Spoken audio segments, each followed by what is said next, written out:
ইয়াত গৈ আগত যাতে আপোনাৰ পৰিস্থিতি আপোনাৰ দিশ সলনি কৰে। উঠক আৰু সাহস দেখুৱাওক আৰু আপোনাৰ পৰিস্থিতি সলনি কৰক।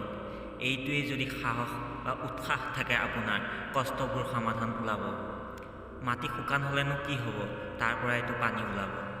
যোনে যি কয় ক'বলৈ দিয়ক, সময় সকলোৰে আহে। গোটেই সমাজে কয় হাৰ মানি ল'বলৈ, আমাৰ হৃদয় লাহেকৈ কয় আকৌ এবাৰ চেষ্টা কৰি চাবলৈ। তেতিয়া তুমি নিশ্চয় কৰিব পাৰিবা। আৰু এই সমাজৰ ভয় নহয়, তোমাক উৰিবলৈ ৰখাই আছে।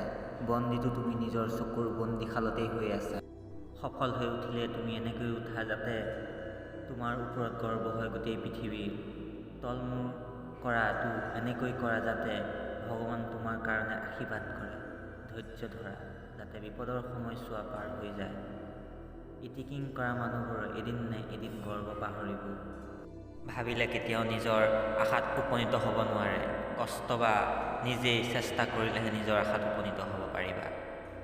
এতিয়া মাত্ৰ দিন হৈ আছে, সম্পূৰ্ণ ৰাতি বাকী আছে। এনেকৈ মই নিজৰ সাহস হেৰুৱাব নোৱাৰোঁ। এতিয়াও সফলতা পাবলৈ বাকী আছে। তুমি কেতিয়াও নাভাবিবা সপোন কিয় সঁচা নহয়। সাহসী লোকৰ ইচ্ছা কেতিয়াও আধৰুৱা নহয়। যি মানুহে কামবোৰক সৰু সৰু বুলি ভাবে, মানুহৰ কাম কেতিয়াও আধৰুৱা নহয়। ভাগ্য যাৰ ভাল আৰু উচ্চ হয়, পৰীক্ষাও সিহঁতৰ সিমানেই টান হয়। কিন্তু সিহঁতৰ সাহসেই টানটো সহজ কৰি দিয়ে। বহুত মানুহে কয় ভাগ্যটো আগতেই লিখা হৈ থাকে, তাৰ পিছতো চেষ্টা কৰি কি লাভ।